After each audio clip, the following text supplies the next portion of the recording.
University మంచి భవిష్యత్తు కోసం తెలుగు విద్యార్థులు ఇష్టపడే యూనివర్సిటీ. కాల్ 9059052378 9059052379.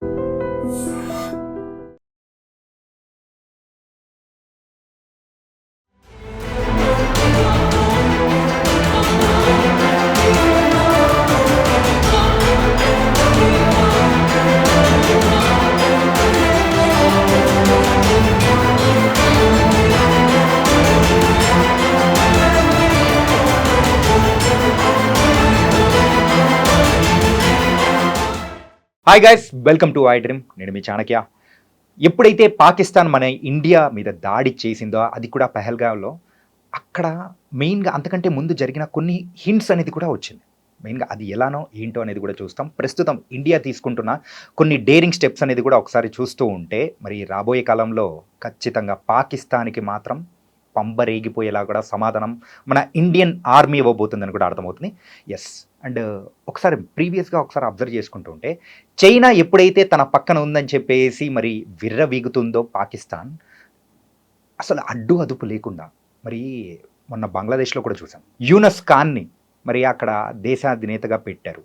మరి ఆ తర్వాత మన ఇండియా మెయిన్గా బెంగాల్లో జరుగుతున్న సిచ్యువేషన్స్ కానీ, మెయిన్గా వక్ఫ్ బోర్డ్ బిల్ అనేది తీసుకొని వచ్చిన తర్వాత మెయిన్గా హిందూస్నే టార్గెట్ చేసుకొని చంపుతున్న విషయం అనేది కూడా ప్రతి ఒక్కరిని కదిలించింది. ఇది సరిపోలేదన్నట్టు కూడా ఇదే సరైన సమయం అని చెప్పేసిన తర్వాత పాకిస్తాన్ సైన్యాధ్యక్షుడు ఆసిఫ్ మునీర్ మరి బహిరంగంగా ప్రపంచమంతా చూస్తున్నప్పుడు కూడా ఆయన చెప్పాడు, హిందూస్ అంటే ఎంత ద్వేషం అనేది కూడా వాళ్ళ దేశంలో ఉన్న వాళ్ళకి ఎలా విలగక్కుతున్నాడో, దాన్ని ఎంత వైడ్గా స్ప్రెడ్ చేస్తున్నారో అని చెప్పిన కొన్ని రోజులకే పెహల్గాంలో సుమారు 28 మందిని కూడా పొట్టన పెట్టుకుంది. మరి ఆ ఒక ఇన్సిడెంట్ జరిగిన తర్వాత మెయిన్గా నువ్వు హిందువా ముస్లింవా అని అడిగి మరి వాళ్ళని చంపారంటే దీన్ని ప్రతి ఒక్క ఇండియన్ కూడా ఖచ్చితంగా ఖండించాల్సిన అవసరం అనేది కూడా ఉంది. అండ్ లేటర్ మన ఇండియా తీసుకున్న యాక్షన్స్ ఇమ్మీడియట్గా అప్పుడు జరిగిన వెంటనే అక్కడికి వెళ్ళే వాటర్ని కూడా కట్ చేయాలి అని చెప్పేసి వాటర్ని ఆపేసింది. అండ్ ఎవ్వరు ఎక్స్పెక్ట్ చేయని విధంగా కూడా మరి అయితే వరదలను కూడా పాకిస్తాన్కి ఆ దెబ్బ ద్వారా రుచి చూపించింది. ఇక్కడ ఎవరైతే పాకిస్తాన్ నుంచి వచ్చారో ఆ వీసాలని కూడా వెంటనే వాళ్ళ దేశానికి ఇమీడియట్గా తిరిగి వెళ్ళిపోయాలని చెప్పేసి ఒక డెడ్ లైన్ అనేది కూడా ఇచ్చింది. ఇలాంటి అన్ని యాక్షన్ చూస్తూ ఉంటే మన ఆర్మీ ఏం చేయదా? ఒకప్పుడు పుల్వామాలో అటాక్ జరిగిన తర్వాత వెంటనే మన వాళ్ళు మరి సర్జికల్ స్ట్రైక్స్ అనేది కూడా చేశారు, వావ్ అని మనం చాలామంది అనుకున్నాం. కానీ ఇప్పుడు ఏంటి, ఇండియన్ ఆర్మీ ఏం చెయ్యదా, ఏం చేయట్లేదా అని చెప్పేసి చాలామంది అనుకుంటూ ఉంటారు. కానీ ఈసారి జరగబోయే దాడి మాత్రం ఖచ్చితంగా మరొకసారి మన ఇండియా మీద ఏదైనా దాడి జరిగితే వాళ్ళు కోలుకోలేని దెబ్బ తీసే విధంగా కూడా మన వాళ్ళు యాక్షన్స్ అనేది కూడా మరి నిరూపించేలా చేస్తూ ఉన్నారు. దాడి జరిగి 8 రోజులు అవుతుంది. మరి కేంద్ర ప్రభుత్వం అయితే తీసుకుంటున్న నిర్ణయాలు అయితే చాలా కఠినంగా ఉండబోతున్నాయి. మెయిన్గా ఈరోజు అయితే ప్రధాని మోడీ 2 మీటింగ్లు అటెండ్ చేశారు. Cabinet committee on security, cabinet committee on external affairs. మెయిన్గా ఈ 2 మీటింగ్లు జరిగిన తర్వాత చాలా కీలకమైన నిర్ణయాలు అనేది కూడా తీసుకున్నారు. ఆ కీలకమైన నిర్ణయాల్లో మెయిన్గా ఒకసారి అబ్జర్వ్ చేసుకుంటూ ఉంటే త్రివిధ దళాల అధిపతులు ఎవరైతే ఉన్నారో వాళ్ళ అందరూ కూడా అటెండ్ అయ్యారు. దాంతో పాటు రక్షణ మంత్రి మరి రాజ్నాథ్ సింగ్ కూడా ఆ మీటింగ్లో కీలకంగా ఉన్నారు. అజిత్ దోవల్ గారిని కూడా మెయిన్ ఎవరైతే సెక్యూరిటీ ఎక్స్టర్నల్ అఫైర్స్కి దానికి సంబంధించినా కానీ ఉన్న ప్రతి ఒక్కరూ ఆ కీలకమైన సభ్యులతో ఆ మీటింగ్ అనేది కూడా అటెండ్ చేసిన తర్వాత కొన్ని కీలకమైన నిర్ణయాలు అనేది కూడా ప్రధాని మోడీ నుంచి కూడా వచ్చాయి. అదేంటంటే దీని మీద మెయిన్గా పొలిటికల్ ప్రెషర్స్ కానీ ఇలాంటివి ఏమీ ఉండవు. ఫ్రీ హ్యాండ్ అనేది కూడా ఇస్తున్నాము. ఎప్పుడు ఎలా దాడి చేయాలి, ఎక్కడ దాడి చేయాలి ఏంటి అని చెప్పేసి ఒక ఫ్రీ హ్యాండ్ అనేది కూడా కంప్లీట్గా army, navy and air force అధిపతులకే ఇచ్చేశారు. మరి ఇప్పుడు దాడి చేసే ట్రిగర్ అంతా కంప్లీట్ ఇండియన్ ఆర్మీ చేతిలో ఉంది. అది ఎప్పుడు ఎలా జరుగుతుందా అనేది కూడా ప్రతి ఒక్కరం కూడా మనం ఎదురు చూస్తూ ఉన్నాము. పెహల్గాంలో జరిగిన దాడి తర్వాత మరి అయితే 6 టెర్రరిస్టులను కూడా మరి అయితే మన ఆర్మీ కూడా గుర్తుపట్టింది. అందులో మెయిన్గా 4 మెయిన్గా ప్రత్యక్షంగా వాళ్ళు పాల్గొంటే ఇంకో 2 మాత్రం హెల్పర్స్గా కూడా ఉన్నారు. మరోపక్క పెహల్గాంలో హిందువులను అతి కిరాతకంగా మరి కాల్చి చంపిన ఉగ్రవాదుల కోసము అయితే ఆర్మీ తీవ్రంగా వేట అనేది కూడా కొనసాగిస్తుంది. అందులో 6 కూడా గుర్తుపట్టింది. 2 హెల్పర్లు, మెయిన్గా 4 మాత్రం అప్రత్యక్షంగా ఎవరైతే చంపారో ఆ 4 టెర్రరిస్టులు. పెహల్గాంలో జరిగిన ఈ దాడి కంప్లీట్గా పాకిస్తాన్ సైన్యాధికారుల వాళ్ళ యొక్క కనుసన్నల్లోనే జరిగిందని మాత్రం క్లియర్గా మనకు అర్థమవుతుంది. పాకిస్తాన్కి సంబంధించిన వాడు కాదు, ఎవరో టెర్రరిస్టులు అని చెప్పేసి పాకిస్తాన్ వాళ్ళు చెప్తున్నా కానీ సో వాళ్ళ సైన్యంలోంచే వచ్చి చేస్తున్నారనేటప్పటికీ దీన్ని బట్టే అర్థమవుతుంది సో పాకిస్తాన్ యొక్క ఇన్వాల్వ్మెంట్ ఎంత ఉందా అనేది. ఈ మొత్తం ఆపరేషన్ పాకిస్తాన్ చీఫ్ ఆసిఫ్ మున్నీర్ కనుసన్నలోనే జరిగింది. మెయిన్గా ఎందుకు ఇలా అంటున్నామంటే ఐఎస్ఐ మరియు లష్కరే తోయబా వాళ్ళ ఆధ్వర్యంలో శిక్షణ తీసుకున్న పాకిస్తాన్ మిలిటరీకి సంబంధించిన వాళ్ళు ఇందులో డైరెక్ట్గా ఇన్వాల్వ్ అయ్యారని చెప్పేసి క్లియర్గా అర్థమవుతుంది. పహల్గామ్లో దాడి జరిగిన తర్వాత పాకిస్తాన్ నుంచి మాత్రం భిన్నాభిప్రాయాలు అనేది కూడా ఎదురవుతున్నాయి. మెయిన్గా వేరే మీడియాతో మాట్లాడుతున్నప్పుడు వాళ్ళ రక్షణ మంత్రి అయితే ఇది మేము చేశాము అయితే ఏంటి అని ఒకరంటే, ఇంకొకరైతే మేమైతే ఇండియా వైపు మా ఒక న్యూక్లియర్ హెడ్స్ వార్ హెడ్స్ అనేది కూడా మేము ఎక్కువ పెట్టున్నాము, చూసుకుందాం ఏమవుతాయి అవుతుందంటారు. ఎందుకు ఇలా ప్రగల్భాలు పలుకుతుందో కూడా అర్థం కావట్లేదు. అంటే వాళ్ళ వెనకల చైనా ఉందని చెప్పేసి ఆ ధైర్యమా? చివరికి వచ్చేటప్పటికి చైనా కూడా వాళ్ళ వెనకలు ఉండదని కూడా వాళ్ళకి ఇంకా అర్థం కావట్లేదు. పహల్గామ్లో జరిగిన దాడి తర్వాత పాకిస్తాన్ ఇప్పుడైతే బిక్కుమంటుంది. అంటే మెయిన్గా ఇండియా ఇప్పుడు ఎలాంటి స్టెప్స్ తీసుకుంటుందో, మరి వాళ్ళ మీద దాడి ఎలా జరుగుతుందని చెప్పేసి భయపడుతున్నారు. ఎందుకంటే పీఓకేలో ఎక్కడైతే ఆ లాంచ్ ప్యాడ్స్ ఉన్నాయో, ఉగ్రవాదులు ఎక్కడెక్కడే ఉంటారో అవన్నీ కంప్లీట్గా ఇండియన్ ఆర్మీ కూడా మార్చేసింది. 48 స్థావరాలు అనేది కూడా వాళ్ళు గుర్తుపెట్టారు. మరి వీటిని ధ్వంసం చేస్తారా అని అనుకున్న తర్వాత పాకిస్తాన్ అక్కడున్న వాళ్ళని కూడా మొత్తం తరలించే ప్రయత్నాలు అనేది కూడా జరుగుతున్నాయని కూడా మనకు బయట వేరే దగ్గర నుంచి కూడా మీడియా ద్వారా కూడా మనం వింటూ ఉన్నాం.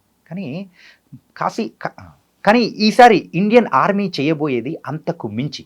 ఎప్పుడైతే పుల్వామా దాడికి దానికి ప్రతీకారంగా కేవలం సర్జికల్ స్ట్రైక్స్ మాత్రమే చేసిన ఇండియా ఈసారి ఉగ్రవాదం అనేదే లేకుండా చేయాలనే దృఢ నిశ్చయంతో ఈసారి ప్రభుత్వం అడుగులు అనేది కూడా జరుగుతూ ఉన్నాయి.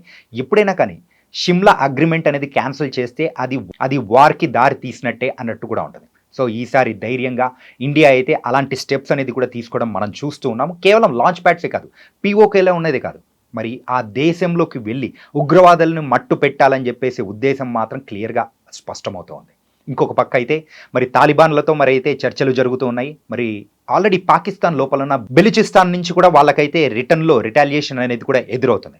ఇన్ని సమస్యల మధ్యలో పాకిస్తాన్ మనతో ఎన్ని రోజులు అనేది యుద్ధం చేయగలుగుతుంది? చూస్తూ ఉంటే పిచ్చుక మీద బ్రహ్మాస్త్రమే. కానీ దీన్ని మాత్రం అంత ఈజీగా వదిలిపెట్టకూడదు. మెయిన్గా మన దేశంలో ఎవరైతే వాళ్ళకి సపోర్టర్స్ ఉన్నారో వాళ్ళని కూడా కంప్లీట్గా తీసేయాలనే ఉద్దేశం మాత్రం సో ఇన్సైడ్ నుంచి అవుట్ సైడ్ నుంచి ఆ స్టెప్స్ అనేది కూడా వచ్చే ఎలాంటి వాటినైనా కానీ కఠినమైన నిర్ణయాలతో ముందుకెళ్ళాలని కేంద్ర ప్రభుత్వం మరి రాబోయే స్టెప్స్ మాత్రం క్లియర్గా అర్థమవుతోంది. నిన్న అర్ధరాత్రి సడన్గా 1 గంట ప్రాంతంలో మరి Pakistan information minister Attaullah Tarar press meet పెట్టి మరో 24 గంటల నుంచి 36 గంటల్లో పాకిస్తాన్ మీద భారత్ దాడి చేయబోతుందని మా దగ్గర క్రెడెన్షియల్ ఇన్ఫర్మేషన్ ఉంది అని చెప్పేసి బల్లగుద్ది మరీ చెప్పాడు. ఇప్పుడు పాకిస్తాన్లో పరిస్థితి ఎలా ఉందో తెలుసా? ప్రతి ఒక్క మినిస్టర్ రావడం ఎలాగోలా ఇండియాని భయపెట్టాలని చెప్పేసి చూస్తూ ఉండడం, అండ్ వాళ్ళకు సపోర్ట్ ఏ దేశం నుంచైనా ఎవరైనా ఇస్తారా అని చెప్పేసి వాళ్ళు ప్రతి ఒక్క దేశం అధినేతలతో మాట్లాడడం అనేది కూడా జరుగుతుంది. కానీ నిన్న ఒక గమ్మత్తైన విషయం అనేది కూడా జరిగింది. టర్కీకి సంబంధించిన ఒక ప్లెయిన్ పాకిస్తాన్లో ల్యాండ్ అయిన వెంటనే మన మీడియాలో కూడా కొన్ని కథనాలు అనేది కూడా వచ్చాయి. మెయిన్గా టర్కీ పాకిస్తాన్కి సపోర్ట్ చేయబోతుంది, ఆయుధాలకు సంబంధించిన ఫ్లైట్ కూడా ల్యాండ్ అయింది. దీన్ని బట్టి చూస్తూ ఉంటే Turkey complete supported to the Pakistan అన్నారు. కానీ టర్కీ నుంచి ఒక అఫీషియల్ అనౌన్స్మెంట్ అనేది కూడా వచ్చింది, మేము ఎవరికి సపోర్ట్ చేయడం లేదు, అది కేవలం రీఫ్యూలింగ్ కోసం అక్కడ పాకిస్తాన్లో ల్యాండ్ అయింది, రీఫ్యూలింగ్ అయిపోయిన తర్వాత వెళ్ళిపోయిందని కూడా వాళ్ళు కూడా కరాఖండిగా చెప్పారు. మరి ఇప్పుడు పాకిస్తాన్ వెనకాల ఎవరున్నారు? పాకిస్తాన్ ఆర్మీ చీఫ్ ఆసిఫ్ మున్నీర్ వాళ్ళ కుటుంబ సభ్యుల్ని, మెయిన్గా అక్కడ మినిస్టర్స్ ఎవరైతే ఉంటారో వాళ్ళ కుటుంబ సభ్యులను అందరినీ కూడా వేరే దేశాలకు పంపించేశారు. ఇప్పుడు ఆర్మీ చీఫ్ ఆసిఫ్ మున్నీర్ కనిపించడం లేదు. అంటే ఇలాంటి సమయంలో ఎక్కడ లేదే వెళ్ళిపోతున్నారు. మరి సైన్యాధ్యక్షుడే అలా వెళ్ళిపోతూ ఉంటే ఇంకొంతమంది, సో ఇన్ని వేల మంది జవాన్లు అండ్ దాంతోపాటు ఆఫీసర్లు వీళ్ళందరూ కూడా రెసిగ్నేషన్ పెట్టేసేసి ఆర్మీ నుంచి వెళ్ళిపోతున్నారు. పాకిస్తాన్లో ఇలాంటి విచిత్రమైనది కూడా జరుగుతూ ఉన్నాయి. కానీ మన ఇండియా విషయానికి వచ్చేటప్పటికి యుద్ధం అంటే మన దేశం కోసం ఏదైనా చేయడానికి ఉన్న మన జవాన్లు, దేశం మీద అమితమైన ప్రేమతో ఉన్న మన జవాన్లను చూస్తూ ఉంటే వాళ్ళకి చెప్పాలి మనం సెల్యూట్.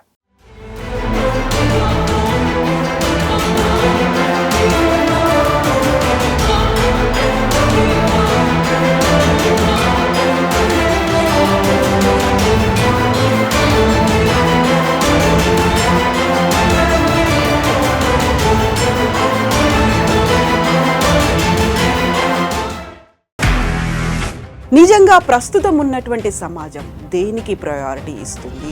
ఆర్థిక సంబంధాల చుట్టూ మాత్రమే తిరుగుతోంది. మళ్ళీ ఎన్నికలంగానే చాలా విరక్తి కలుగుతాను. మంచి అనిపిస్తుంది కదా, లేడీస్ కూడా ఛాలెంజింగ్ జాబ్స్ చేసినప్పుడు చాలా బాగుంటది. ట్రాఫిక్ అసిస్టెంట్స్ గా నియమించిన ట్రాన్స్జెండర్స్ అందరితో సాల్యూట్ చేయించుకుంటున్నారు. ఫుడ్ డెలివరీ ఇవ్వటానికి వెళ్ళినటువంటి డెలివరీ బాయ్ అనిల్ పై కళ్ళ ముందు పెళ్ళండి